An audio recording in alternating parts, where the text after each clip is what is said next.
Morning, one and all, and welcome to a very early cup of tea. And we're having a cup of tea today because, of course, it's that exciting day. It's the day that is only topped by Christmas Day, and that's transfer deadline day, the day when we see what Father Christmas has brought us.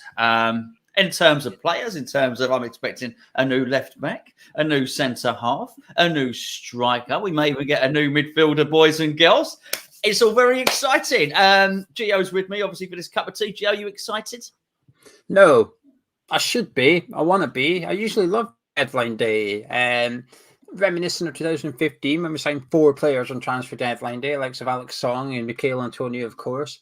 This time 2 years ago, we signed Jared Bowen on deadline day. So usually deadline day is exciting, but it's hard to be Gonzo. I'm worried, and I don't want to be worried. I'm trying to look at the big picture, which is where we are in the league. We're in the last 16 in Europa League, but it's difficult because I struggle to see us maintaining that throughout the season without any new additions. So I think in order to get excited about that, I need to see new additions. We've not got any, and I know we sometimes speak about how Moyes has cut out some of the leaks, and that's a good thing. Some of the leaks do get out, perhaps from the other side of the deal, and there's very little coming out. I'm worried. I'm very worried, actually. Yeah, I think I sort of mentioned the other day and sort of trying to look for parallels with what's gone on in the last 2 or 3 windows. And the only one I could really see, and you've got to take a parallel from Areola and Zuma because ultimately they were successful transfers that went through. So the only one I could really look at and think, okay, I think we are in for this player is Taleta Azar. So I would not be surprised at all if something happens today. I think in terms of being worried, I'm not worried about it because when we're not going down or anything like that. But I do think it would be a massive opportunity missed, and I do think it would leave a really sour taste in the mouth if we finished the season in 7th position and got knocked out of Europe early and didn't progress in the FA Cup much further than Kidderminster. Is it Kidderminster or Kettering? It's Kidderminster. Yeah, Kidderminster. It's all the same. It's not really. And no offence if you're from Kidderminster or Kettering, of course. I just feel we'd look back and we'd think, well, that's an opportunity missed. And I cannot believe for the life of me, and this is why I think something will happen today. I can't believe for the life of me that everybody in that club, from the top downwards, David Moyes, the owners, the board, the coaching staff, who are going to be the people in David Moyes' ears all the time, are not saying we need to get something done. And I can't even believe when I sort of imagine that scenario that it's just David Moyes sat there on his own saying, no, we're not doing it. Everyone, oh, come on, David, come on, mate. We need a striker. I'm sure he knows it. And this is why I can't believe nothing will happen today. Why it's left until this late stage, I don't know. Because you're just running the risk of somebody just saying no. And you don't. I think also it's a little bit, not that we should particularly care what happens to other clubs. It's a little bit, it's not that it's naughty. I do think it is a bit naughty. You have to give other clubs incentive. Yeah. It's, without being funny, it's no good giving someone money if they then can't go and spend it, which is basically the issue. Incentivize it. Say, here you go, we'll give you this. We'll give you a little bit more for your striker. But if they can't go out and get a replacement striker, they're just going to say no. It just seems to me from the outside like a weird old tactic, Yeah, it's we're repeating ourselves again from the summer and stuff. Where it's a bad Moyes and Sullivan's a bad combination. I think having a manager who's quite slow to choose his targets and a chairman who's not very good at getting the targets, it's a bad thing. It's a bad combination, and we're seeing it today. Even if we do go get, I'm calling it the English version of collect a car. You did a good French pronunciation there, or the SAR. I think it was the Croat pronounced because I am that's the one, not French. Bilingual. Sorry, that's new. There you go. I'm not really, but there you go. Sounds good. At least you might get a new sign. I'm multi-sexual. All the things, yeah, all the things. all the languages.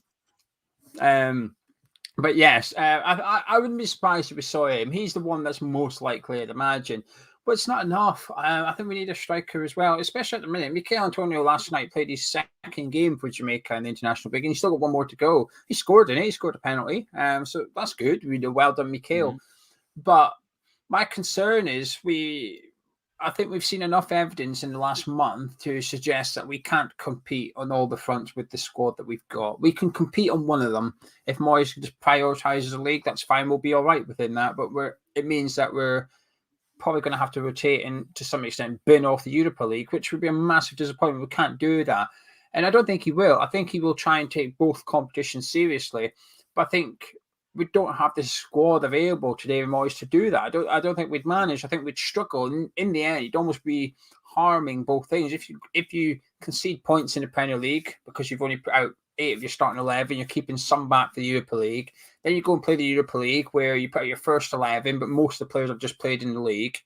And you go out the Europa League, well, you just conceded points in the Premier League and gone out the Europe with nothing to show for it, kind of thing. I think it's a dangerous situation. And my worry is that at the moment, we've got the lure of European football to offer players. We might not have that again. We might not have it in this summer. We might not have that European carrot to dangle on all these players. So surely at the minute, to scale it back to old Football Manager days, I've not played it for a few years, but certainly Football Manager back in the days, I know it doesn't work like this in real life, but you used to have a filter. You used to be able to click only interested players. So only the players that want to come to your club, you'd see them. So you get rid of all the ones that didn't want to come, right? So let's just imagine that in real life. At the minute, we click that button. We've got quite a good pool of players. We've got players that's perhaps not available to us usually. If you take away European football and click that button, the list shrinks. Some players think, actually, now you're right. I'm only going to come for European football. We are in the most attractive position to signing players than we have been in my lifetime as a West Ham fan. Yeah. In my lifetime. And I just think we're missing an opportunity not only to progress this season, but to take advantage of the progress that we've made last season and thus far this season. It's flipping frustrating. Well, Geo, talking about being interested, because if you want to keep your lady interested this upcoming Valentine's Day, then let me recommend the Hooter Scooter. It's not really called that, to be fair. This one is called the Weed Whacker, which goes up your router, and this one's called the Lawnmower, which goes other places. This is from Manscaped, and we are here to offer you 20% off on a special Hammers Chat deal on all Manscaped products. So keep it fresh, keep it trim. These are, there we go. They even do some pants as well. And a ball deodorant. There you go. Who would have ever thought that you would need ball deodorant? But apparently you do. So get your crop mop, get your pants, get your trimmer, get your what's it, up the Uter, down below, and keep yourself nice and trim and tidy. Valentine's Day, 20% off. The code is Hammers Chat. Discount code Hammers Chat. It's been that way for quite a long time. Happy days. Right, Gonzo, back to the transfer deadline day. What are you predicting is going to happen? What's your prediction? I actually think, Geo, and it's not because I'm sat here thinking, I'll keep it all upbeat and all the rest of it. I'll have a right old moan tomorrow if we don't. I think we're going to have a little, because we're going to do a show later this evening. What time are we going live? 9 p.m. to 11 p.m. 9 p.m. till 11 p.m. tonight. Okay. So I think we'll have stuff to discuss, and I don't think we'll just be moaning. I think some players will come in. For all the reasons I just said without repeating myself, there's no way. There's no way. Because if they sign nobody, we'll have to have an inquest. Well, we will. We'll do it on Hammers Chat, of course. But everyone will do it. Every channel will do it. Every website will do it. I mean, even the people that are really pro-board and pro-Moyes will say this is a bad mistake. So what do I feel we're going to do? I feel we're going to do something. I think we're going to sign one player, and I think we're going to bring someone in on loan. I think we'll do 2 deals today. And ultimately, Gio, it's just hard to think this at the moment because we get very excited about transfers, and we all want transfers. We want them early. We want to get our teeth into them, and we see Aston Villa signing players, Newcastle. I know it's slightly different, but we see these teams signing players. And we look at it and we think, okay, well, this is something we want to get involved in. But ultimately, why do we want to sign players? We want to sign players to win football matches. That's what we want to do. We want to finish in the European places in our league, qualify via the league, and we want to go as far as we can. And if we signed nobody, but we finished 6th, qualified for Europa League again, and got to, let's be fair, I might be dreaming here, got to the semi-finals of the Europos Cupos, right? You would say, fantastic. You'd have to say that was an amazing season, even if we signed nobody. We could sign 2 players and finish 7th and get knocked out in the next round. Well, that's pretty crap. So ultimately, it's what you do on the pitch and what you can do to yield results. The trouble is we are all thinking in the back of our minds exactly what you mentioned about Antonio, which is he going to come back broken or tired? At the moment, I think we'd take tired, wouldn't we? Because we're always worried about the worst. But even Antonio coming back tired ain't great, okay? It is important that we bring people in, though. It really is, because I think it's about messaging as well. And I think one thing gets forgotten in all of this is how much of a lift it gives the fans. And you get the flip side of that as well. So it's not only does bringing a transfer in give the fans something to get behind, someone to look at. It's quite exciting to know about a player and go and search them and find out about them and watch lots of videos to crappy dance music. I love it, right? But there's a flip side to that, which is the fans get disenchanted and get quite down when it looks like we're not signing anyone. So I'm not saying, go and spend 50 million just to make the fans happy. But we should be more advanced than that. You shouldn't just be saying, we'll sign in to make the fans happy. We should already have a list. David Moyes has been in the job for quite a while now. Even though his scouting might not be exactly as he wants, there might be 1 or 2 members of staff who he wants to bring in. There's got to be a list there. You did the video yourself a little while ago, Gio, which was he has the room and he has the 3 boards, wasn't it? The ones that are ready for the first team now, ones he's keeping an eye on, and ones for the future, right? Why would he change? If that's your way of doing things, you'd always work in the same structure. There should be people, and they should be bringing them in. And if they don't, then questions going to be asked what Rob Newman's doing at the club as well. Let's be perfectly honest. So I have to believe something's going to happen, mate. Yeah, I'm not actually pointing a finger at Rob Newman, to be honest with you. I don't think he's been in the job long enough to influence it, really. He's been here 3 months. Maybe I'm being a bit too lenient on him. I don't think that's long enough for somebody that's come in, and he's got to overhaul the whole department. There's not really much for him to work with. He's got to bring in the scouts. He's got to set up all the networking and stuff. I'd imagine in the last 3 months, Rob Newman was more prioritizing getting the infrastructure for his department right, rather than getting out there in the field and having a look at players and stuff. And I think short term it will be frustrating, but long term I think it's the right thing to do. But also, knowing how diligent David Moyes is, I'm not convinced Newman would have come in and said, let's just say he had 2 months to come up with a list of players and said, here, Gaffer, here's a list of players I think you go to. I don't think a month or 2 months is enough for David Moyes to go through the list. I think Moyes would like longer. I think Moyes would almost need 6 months with Rob Newman's targets so he can have a look at it. And it's going to be a slow progress, I think, going forward at West Ham, even with Newman here. I think the Moyes' list might just get a little bit longer, it might get a little bit more obscure. There'll be players on there Moyes hasn't heard of at all, which is good. That's what we want. That's what Rob Newman's here for, to go get that diamonds, if you like. Go get the cheap ones. Go find more Thomas Součeks for David Moyes to go get. But then Moyes has got to run his eyes over it, and I think that just adds time on. So Rob Newman, I'm giving him a bit of a pass for this window, actually. My concern is that if we were going after players like Darwin Núñez, which is massively reported, Sky saying it happened, Athletic are saying it happened and stuff, so there's plenty of legit sources out there claiming this. Why have we taken until the 30th of January to make a bid? We didn't just decide in the last 2 weeks, actually, that's the guy we wanted. We would have known in December that this is the guy we're going to go after and stuff. Why have you waited so long to make your first bid? Especially when you consider they know he's Uruguayan and going to be in international duty at the end of the month. Why would you then leave that scenario to arise? And it just doesn't make sense. Nothing really adds up at the minute. Then we've got all these, what I'm going to call phantom bids, because I don't really believe the bids for Rafinha. I don't believe the bids for Calvin Phillips at all. If it is the club doing smoke and mirrors, try and work on something like Núñez, and I understand it. Great, good thing to do. It's a good method of doing your transfer negotiations. But in the last 3 days, we've been linked to 3 players worth 50 million or more, or adding Patrick Schick as well. And then you've got 4. I don't know, Gonzo. I struggle to be confident at all today. I'm optimistic we'll bring in Coletta Carr. I just think the only reason I'm optimistic for that is because Marseille are clearly ready to sell. They're happy to sell him. All the French sources are saying he's there. If you want him, he's there. It's 50 million. You will get him. And I think as stingy as David Sullivan is and as poor at negotiating he is, sometimes he does do a deal in order to just keep people quiet. We've seen it in the past where you get the vibe that he's only brought this guy in just to almost for a PR exercise. Like, bloody hell, he's better than nobody. I'll have that. And I think as the hours tick by, I wouldn't be surprised if the game of chicken between West Ham United and Marseille, I wouldn't be surprised if David Sullivan's the one that bottles it, if you like, and thinks, actually, bugger it, I'm just going to buy him because then at least we've got somebody in.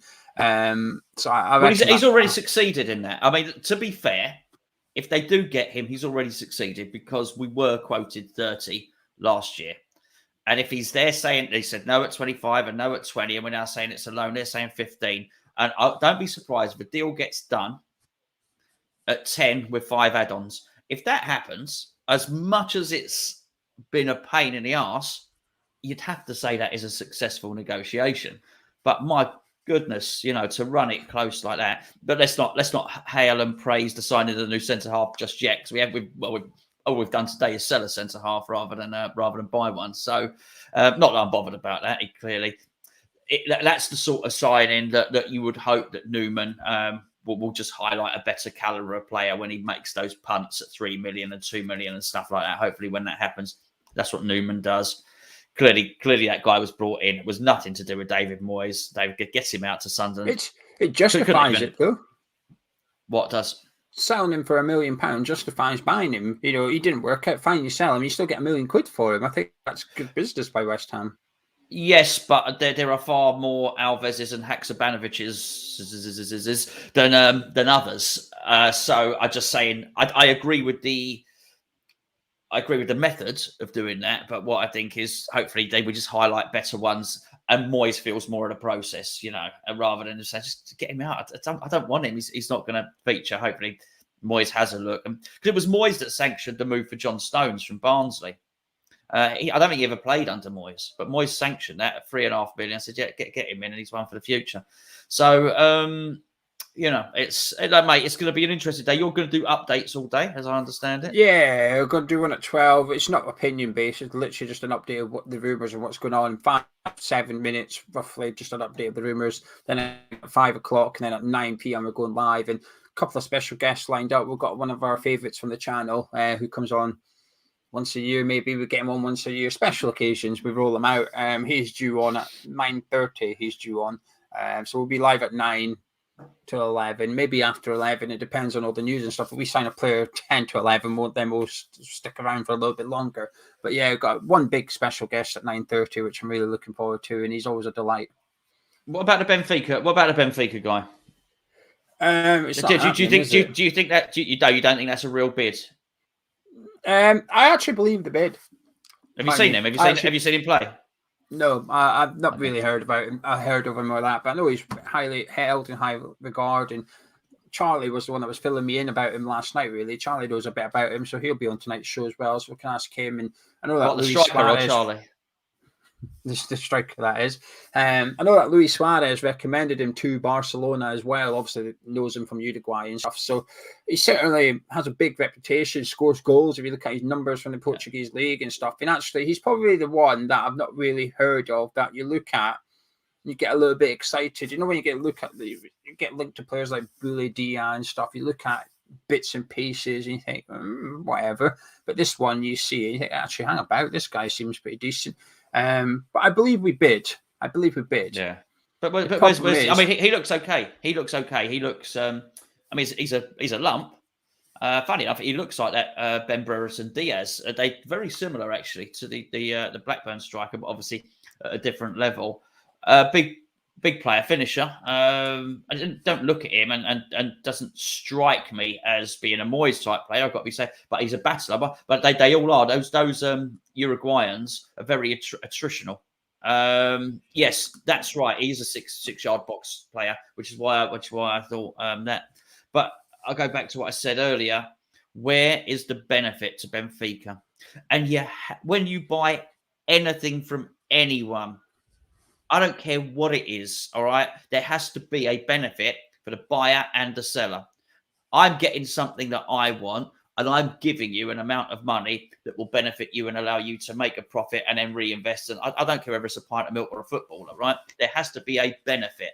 to this. Where is the benefit to Benfica? And I would just... I don't know why more clubs don't do this. I'm sorry. It's too late. It's too late. We would sell him to you, but we can't bring a striker in. If we do that, we ain't going to qualify for the Champions League ourselves. So sorry, West Ham, you can't have him. Should have seen us. Should have seen us at the start of the month. We might have been able to do a deal. We'll see. Maybe I'm wrong. Maybe they get deals done. We'll see.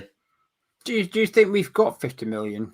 I know it sounds silly, but we've obviously, I suppose, we're making big bids. Do you expect, when you say we think you'll sign someone, do you think we're going to sign someone of that ilk and price bracket around about 50 million and go after a top signing? Because sort of part of the reason why he wants Nunes, allegedly, is that he only wants top-class signings at West Ham. He doesn't want squad fillers. He doesn't want Origi. He doesn't want Christian Benteke. He only wants someone that's going to come in and essentially dislodge Michail Antonio, dislodge Craig Dawson. That's who he wants. He wants players that's going to come in and go straight into the starting 11, which in January makes sense. There's no point buying a player and bending him in for 3 months because then the season's finished, isn't it? There's no point in going and getting a Vlasic or a Kral who you're going to need a little bit of time to mould before he's ready because, well, the season's over and done with. You might as well wait until the summer and got him cheaper probably.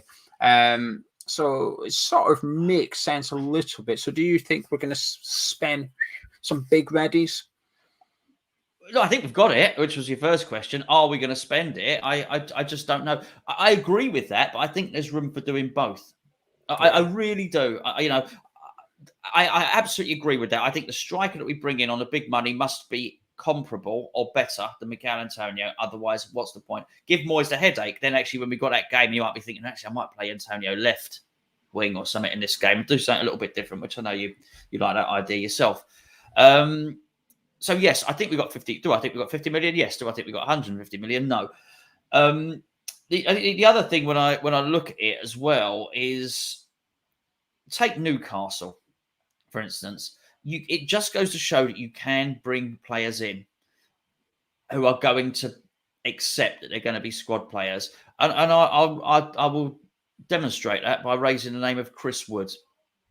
Chris Wood is not in any way, shape or form going to be, in a year's time, even Newcastle United's third choice striker. I know it, you know it, and he knows it, yet he's still prepared to go there. For money, yes, absolutely. But my point being that I'm not saying we should have got Chris Wood, by the way, but my point is there are players who will go to a club knowing it's not all Harry Kane syndrome, which is no one wants to go and be the striker at Tottenham because they can't dislodge Harry Kane. That's nonsense. Llorente went to Tottenham. There's been plenty of the Dutch lad, I can't remember his name now, but he went to Tottenham as well. Players will go there and be squad players. It's the Premier League, for goodness sake, and you'll get game time. So I agree with David Moyes about that. Spend your 50 million on whoever, but go and spend 7 million on someone. Go and get someone on loan that can just means we don't have to constantly look at the bench and him say, Andre, Arthur, go on, run down that touchline. You're going on in a minute. Who are you hoping for then? Who are you hoping for? I'm hoping for somebody I haven't bloody heard of. I'm hoping that a name is going to come up. I liked that yesterday. I don't know the guy. Had me scrambling around YouTube thinking, who's this fella? Watching videos of him kicking the ball in the back of the net, as I say, to some funky Ministry of Sound dance music or whatever it was. Muted it and watched him score goals. And that's what people probably watching this on mute, actually. I want that. I want the striker. I've not heard of. That's the sort of thing. Jonathan David, not a great example because people have known about him for 2 or 3 seasons. Somebody like that. I noticed somebody in the chat earlier mentioned Adam Plozek. Why have we not got this deal done? There's a very good reason why we haven't got this deal done. That is because David Moyes does not want him to be our striker. It would be the easiest deal. And I think I actually said it'd be the easiest deal in the world to get done. Yes, it would. But for the same reason that I don't go down to Co-op down the road and buy a multi-pack of avocados, it's the easiest thing to do in the world, but I can't stand avocados, so I ain't going to go buy any. Moyes does not want... He actually might want to... Actually, Moyes probably likes the avocado because he likes his fruit and veg, doesn't he? But he doesn't like Hosek. Not that. He doesn't see him leading the line for West Ham. That's why we've not signed him. So I just want us to go and get somebody. I'd love us to splash. I'd love us to get the centre-back, Salet Azar, and a £45 million striker. That do. I mean, I would switch from being a grumpy... Miserable. Yeah. a Grumpster to being excited. Think, oh, okay, we can do something this season. It's amazing how quickly and how I say easily. Spending 50 million easy. It's amazing how easily West Ham could lift my mood. All they got to do is spend 65 million today. I agree with the centre back one. I think that would be a big lift. I think that would sort us out a bit because, funny enough, this season scoring goals hasn't really been a problem in some games. We do struggle to break some teams down, but the games that we do break them down okay, our back gates are wide open and we're conceding 2-3 goals a game, and that's against the likes of Crystal Palace, Southampton. Did you say our back gates are wide open? Yeah, I didn't mean to say that, but excellent. There you go. You're bisexual. I don't know what you're talking about. Your back gates are wide open and all. No, not on a Monday, mate. But I think I don't understand why I've not made a move for Origi to some extent. I think he's a suitable striker for David Moyes. Is he perfect? Probably not. But for 7 million, 8 million, I think it's stupid, really. I think also going forward, I think having Origi, Antonio, and what it does do, he'll do for now. It's like a Chris Wood to some extent, but in the summer you can still go get your £50 million striker, and there's still enough game time, still enough space next season to have your new striker Origi and Mikel Antonio in this squad, because Antonio is quite versatile anyway. So I think Origi makes sense. He must be available. You know, they've just signed Luis Diaz for big Money. Salah and Mane are back next weekend. They're apparently in sort of like advanced talks with Carvalho Fulham. Now, I'd imagine the expectation would be that they'll probably just loan him back to Fulham and say, well, we don't really need him. We're just snapping him up so no one else gets him. So you can have him, play him every week and get promoted kind of thing. So Origi's already surplus to requirements. I watched Liverpool the other day without Mane and Salah. Their front three was Jota, Firmino and Oxlade-Chamberlain. He's still not even getting in the team with their two main men away. He must be there to get. His contract's running out in the summer, and I know there's some talk that Liverpool have got an option, but as I believe it only automatically gets triggered if he starts a certain amount of games in the Premier League. Thus far, he started 0 games this season. It's not going to get triggered. He's free in the summer. I don't see why we couldn't make that deal happen. I don't want Christian Benteke. He's like a Poundland Sebastian Haller. I don't want him. We couldn't make Sebastian Haller work. Christian Benteke is just a cheap version of him. So we'll wait and see. But I think we need a striker and a centre back. If we don't have both, I won't be very happy. I will be happy if we sign one of them. Yeah. But I won't be happy overall. We need both. I actually think coming into the window, we needed 3 players, I felt. But I've got to the point now, it's like, well, that's just not happening. However, 2 players. And the worst thing is, I don't see any reason to not get 2. I can understand why Moyes perhaps doesn't want to go get a left back in this window. He might think, I've got Creswell back, Johnson can play there. I'll leave it till the summer. I get it. I do. I don't necessarily agree with it, but I completely understand it. But the striker and the centre back, I just don't. It doesn't make sense to me. I think it's far too risky. And what we're putting at risk is quite a lot. If we were 12th in the Premier League, Gonzo, I'd be saying don't spend any money. Just don't bother. Wait till the summer. We're not going to do anything. We're not going to challenge for European football. We're not going to get relegated. Just do nothing. But we're not. We're 5th in the Premier League, dropping. We're not climbing up, looking good or anything like that. We are out of form. We've lost our last 2 Premier League games. We're out of form. We're struggling a little bit. There's players looking knackered already, and we're only halfway through the season. We've got the Europa League coming up. We need reinforcements today, and it's been obvious before the window even opened we needed reinforcements. There's just no excuses to not getting a centre-back and a striker in. There's plenty of availability. All you have to do is look around the Premier League, got players moving to different clubs. As it stands, it looks likely that Hugo Ekitike will join Newcastle United. So there's another striker that's available. Whether our interest was ever genuine or Ekitike's agents used the name of West Ham to drum up Newcastle's interest, I don't know. But the point is, someone will say, what strikers are available? Well, he's available because Wood was available. Again, do I want him? No. But there is players available. Frustrating and concerning, Gonzo. And it's annoying. That's what it is. It's annoying. Yeah, absolutely. Just quickly before we go, on Origi, I'm not sure why Origi would want to come to West Ham. I'm not sure Origi gets a guaranteed start in West Ham's team when Antonio's fit. Origi needs... He's guaranteed on the bench, though, isn't he? I just think from only Origi's point of view, Origi needs to go and play football. He signs for someone. He's not played any football for years. He needs to play football. So I think that's it. The guy that's signing for Newcastle, again, just wouldn't get in. But sure, if you're Origi, you're going to back yourself. You're going to take a look at West Ham. You're going to look at Antonio and think, this geezer's been out of form for a little bit. He's away on international duty. He's very injury prone. All I have to do is sit on the bench, and I will eventually get an opportunity just because of Antonio. Whether he's played poorly because West Ham are chasing a game, I will get game time. There's no way in hell if he doesn't get game time. I understand what you're saying. I just think if I was Origi, my only consideration, I'd be thinking, look, I've earned a load of money. I've picked up medals. What I've not been doing is play. I just want to hear from a manager. I'd be thinking, okay, I've got 5 years left to play football. I'd want to hear from a manager. You're my number one guy. You're playing every single week. And I'm not sure he would hear that off David. Well, we know he wouldn't off David Moyes because David Moyes doesn't say that sort of stuff. So I know what you're saying. Back yourself. I just think if that was me, I'd just be looking. I just think I want to play football. I don't want to finish my career having earned lots of money and just been a substitute and having played 200 games tops. Do you know what I mean? It ain't good for a long career. So that's what I think on that one. But hey ho, look, we'll see. We might get him in. We may well get him in. If we do, I would say fair play to him for doing that. You know, but we'll see. Just quickly, last question. Historically, we've always had that question from West Ham. I think he's called West Ham Sam London or something. On a scale of 1 to 10, how worried are you? Worried, 10 being very worried, I guess. Yeah, 7 or 8 actually. I mean, we can't get to the last window. I'm a 9, having signed nobody. Well, because I think we will. I cannot. And I mean that. I don't just say it because it's a line to trot out. I cannot believe that everybody collectively in the club has decided we ain't signing anyone in this window. Anyone that sees West Ham knows we're in a really good position. We're high up in the league. I know we've dropped down a bit and points in hand and all the rest of it for all the others.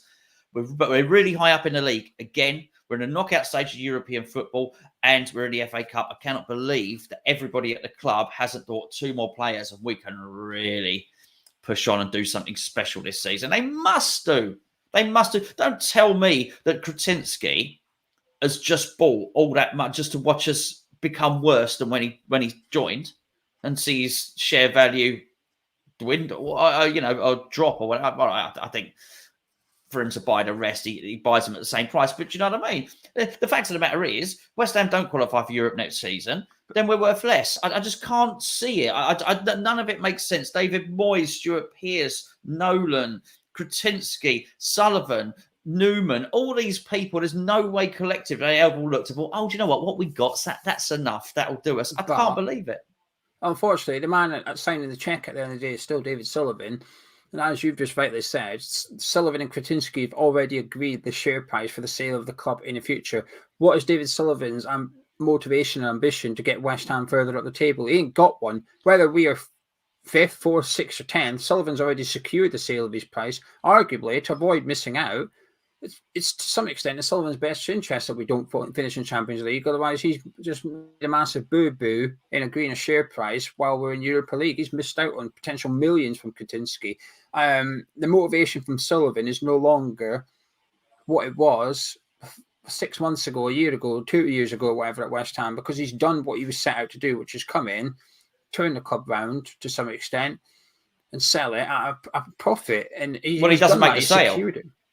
That's the issue. That he then doesn't make the sale. If West Ham don't improve, he just sits there, Kretinsky, on 27% and doesn't buy the rest. That's the thing.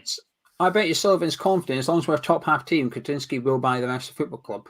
Well, all we have to do is stay in the top half of the Premier League, which we will do. We sign nobody. And if we sign no one today, I'm still confident we'll finish 8th. Maybe we'll have a decent run out in Europa League. We might even, like you said, the semi-finals isn't unrealistic depending on the luck of the draw and that. So we can still have a good season without investing.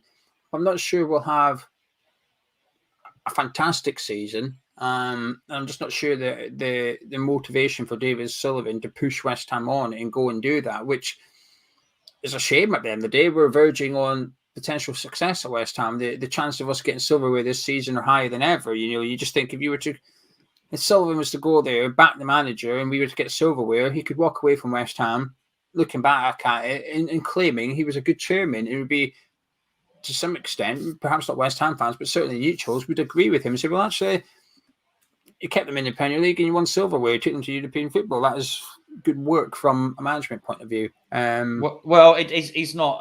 If that is what Sullivan thinks, he's not been paying attention. He's not been paying attention at all because When has he ever Prague, paid attention? 11 years he's still not paid attention. But whatever. No, but I'm just saying, Kretinsky diluted his shareholding at Sparta Prague and he doesn't own majority of shares at Sparta Prague. Royal Mail, he has a limited shareholding. Sainsbury's, he has a limited shareholding. This is what he does. There's very little evidence at all, if Sullivan's looking for it, to suggest that if things don't go really well, that Kretinsky will buy out the remainder of the shares. In fact, there's none. So maybe Kretinsky needs to. Maybe Kretinsky needs to phone his mate at the Royal Mail and get him to West Ham, because at least then someone can deliver, because at the minute we've not got anyone that can do it. Oh, nice. There you go. Shall we leave it there? Yeah, mate. Nice one. Right, there you go. We'll be live at 9 o'clock, 9 to 11. We are live with our big show. So make sure you come back at 9 p.m. Hammers Chat has everything you need on deadline day. Gonzo, would you like to do your outro as usual?